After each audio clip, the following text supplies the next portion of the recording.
Habang bumibili ako ng inumin, nagulat ako sa natuklasan ko. Nakikita ko pala ang tsansang manalo sa inumin. Kaya para mapatunayan ang hinala ko, binuksan ko itong bote na 100% ang tsansa. At ang resulta nga, nanalo ako ng isa pa. Ito na ba ang simula ng pagbabago ng kapalaran ko? Pagkatapos, sinadya kong pumili ng isang bote na 0% ang tsansang manalo. At pagbukas ko, tama nga, thank you for trying, ang nakalagay. Nang makita ko yun, sa sobrang tuwa ko, halos mapatalon ako. Mukhang nagkaroon ako ng isang malupit na money power. Pero nanatili pa rin akong kalmado. Baka kasi mapansin pa ako ng cashier. Pagkatapos, inulit ko lang ang ginawa ko. Habang masarap na umiinom ng iced tea, patuloy kong sinusubukan ang kapangyarihan ko. At sa isang iglap lang, sa ilalim ng tingin ng cashier na parang nakakita ng multo, umalis akong daladala ang mahigit 10 inumin na walang takip. Pagbalik ko sa opisina, plano kong ipamigay sa mga katrabaho ko ang mga inumin. Pero habang namimigay ako, may narinig akong nagsisisigaw sa may pinto. Yun pala, bumalik na ang dragon na kong boss. Yung late ka na nga sa trabaho, sige, papalagpasin ko pa. Tapos ngayon, nandito ka't sinusuhulan mo pa ang mga katrabaho mo. Kung ayaw mo nang magtrabaho, lumayas ka na ngayon din. Nang makita yun ng mga katrabaho ko, agad silang bumalik sa pwesto nila at nagpatuloy sa trabaho. Naiwan lang akong mag-isang nakatayo doon.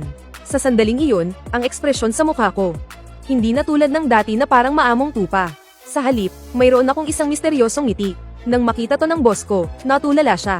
Babuka pa lang sana ang bibig niya para magsalita, pero itinaas ko na ang kamay ko, at ibinuhos ang inumin sa mukha niya. Pagkatapos, sa gitna ng gulat na tingin ng lahat, kinuha ko ang backpack ko, tumalikod, at umalis. Ngayong may kakayahan na akong makita ang success rate, imposible nang pumasok pa ako sa trabaho. Hinding-hindi na sa buong buhay ko. Kaya paglabas ko ng kumpanya, nagsimula na akong mag-isip-isip, paano ko pagkakakitaan ang success rate. At ang unang pumasok sa isip ko ay ang Jade Gambling. Nagkataon naman na dito sa Shanghai City, may isang maliit na pasugalan ng bato. Ang sabi-sabi, yung mga bato raw doon, ay galing pa sa Myanmar, at may sikat na kasabihan sa industriya ng Jade Gambling. Isang hiwa, pulubi, isang hiwa, mayaman. Pero dahil nakikita ko na ang success rate ngayon, isa lang ang posibleng kahinatnan nito. Yun ay sa isang hiwa, bigla akong yayaman. Kaya naman pumara agad ako ng taxi, at nagmamadaling nagpahatid sa pasugalan ng bato.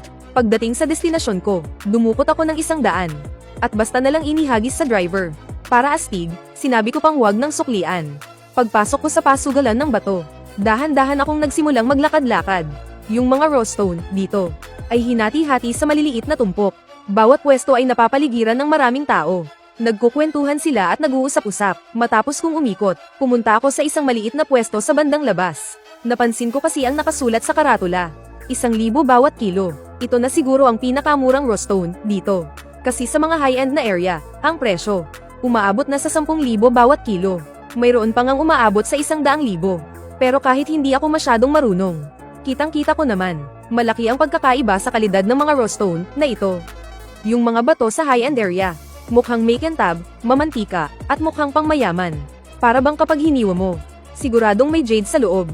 Samantalang yung mga nasa maliliit na pwesto sa labas, sobrang itim ng kulay ng mga bato. Naaakalain mong pinulot lang sa tabi ng ilog. Kahit na mukhang scam, sugal pa rin naman talaga to. At napansin ko rin, simple lang ang pananamit ng mga tao sa mga maliliit na pwesto sa labas. Halos lahat sa kanila ay hindi mayayaman. Mukhang umaasa lang silang makahanap ng malaking swerte, para maging isang alamat na yumaman sa isang hiwaan lang. Kaya umupo ako, casual kong kinuha ang isang piraso ng batong magaspang. At may pumasok na ideya sa isip ko. Ang tsansang may jade sa loob ng batong ito ay 0%. Nang makita ko yun, basta ko na lang itong binitawan. At kumuha ng isa pa. Pero 0% pa rin. Habang sunod-sunod akong kumukuha at naglalapag ng mga bato, hindi na natiis ng matandang katabi ko. Ay ho, sabi niya, nagsusugal ka ba sa bato niyan? Napakapadalos-dalos mo. Paano ka naman mananalo kung ganyan? Makinig ka sa payo nitong matanda. Huwag kang maghanap ng shortcut para kumita ng pera. Maghanap ka na lang ng pabrika at magtrabaho ng maayos doon. Sa mga oras na yun, napasimangot na lang ako. Pero dahil alam kong mabuti naman ang intensyon ng matanda, hindi ko na lang siya pinatulan. Sa halip, tumalikod ako at umalis. Pumunta ako sa katabing pwesto. Nagpatuloy ako sa pagkuha ng mga bato para suriin. Pero hindi pa rin tumigil ang matanda sa kabilang pwesto. Bulong pa rin siya ng bulong doon. At saktong-sakto sa sandaling iyon, habang hawak ko ang isang bato, biglang may pumasok sa isip ko. Lumabas ang datos na 100%. Nagulat ako sa tuwa, kaya agad kong sinabi sa nagbebenta, nabibilhin ko ang batong ito. At sakto lang ang laki ng batong ito. Sa tingin ko, mga 1 kilo lang ang bigat. Dahil lahat ng ipon ko ngayon ay wala pang 2,000 piso. Ito lang ang kaya kong bilhin. Nang makita ng mga tao na may bumibili ng bato, lahat sila ay lumapit para makiusyoso. Pero nang makita nila na madilim at pangit ang kulay ng bato, inisip nilang lahat na isa akong malaking tanga. Kung may lalabas na berde dyan, ewan ko na lang. Ayla livestream kong kainin niyang bato. Pero nung mga oras na yun, lumapit ang sales attendant, dala ang batong kititimbang lang. Sabi niya, 1,250 yuan daw lahat. Kaya kinuha ko ang cellphone ko at pagkatapos magbayad, sa tulong ng gabay niya, dinala niya ako sa cutting room.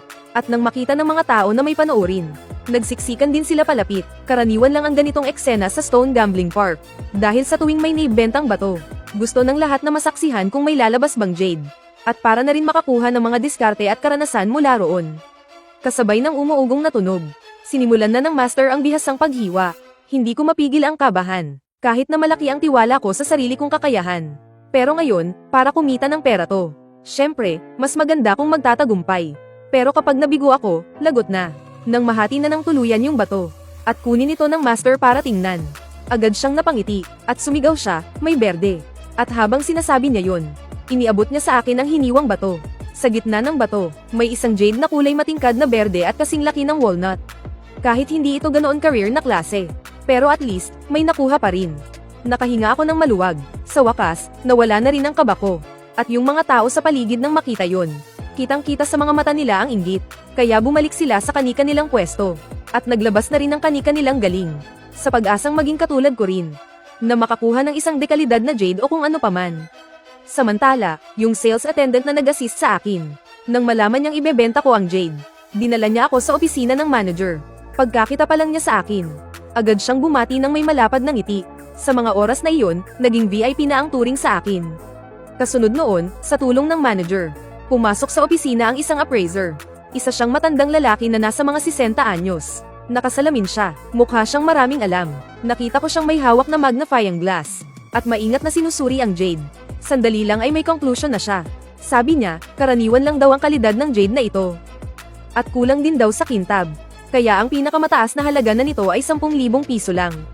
Pagkatapos niyang sabihin yun, ay nalalayan na siya ng manager palabas ng kwarto. Pero pagkalabas nila, itinaas ng matanda ang 3 daliri niya sa manager. Agad namang naintindihan ng manager ang ibig sabihin noon.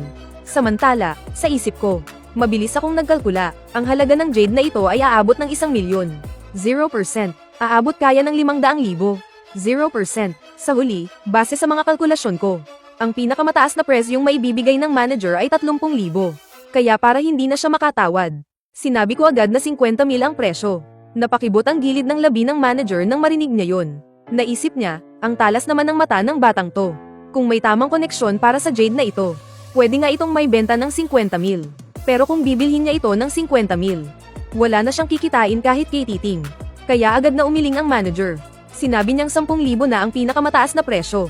Nakita kong desidido siya, kaya agad akong tumayo at nagkunwaring aalis. Pero noong papalabas na ako ng pinto, biglang nagsalita ang manager. Sabi niya, bibigyan niya ako ng pinakaseryosong alok niya. Kung papayag ka sa 20,000 piso, deal na tayo agad. Pero sinabi kong 30,000 piso, wala nang bawas ni isang kasing. Pakiramdam ng manager ay parang masusuka siya sa dugo. Dahil sa sinabi ko, saktong-sakto sa pinaka-bottom price niya. Nakita niyang tatalikod na naman ako para umalis. Kaya sa huli, wala nang nagawa ang manager kundi ang pumayag. Matapos ang matagumpay na transaksyon, tiningnan ko ang aking balance. Biglang gumanda ang pakiramdam ko. Pero may isa akong bagay na naunawaan.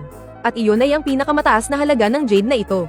Siguro, maaari itong may benta ng hanggang 50,000. Kung may tamang makakakita, posible ring umabot ng 80,000 o kahit 100,000. Pero kailangan kong humanap ng ibang paraan. Sa madaling salita, sa transaksyon dito, nasulit ko na ang pinakamalaking kita. Napapangiti ako tuwing naiisip ko yun. Mukhang itong success rate ay tila magagamit sa maraming aspeto. Kaya lumapit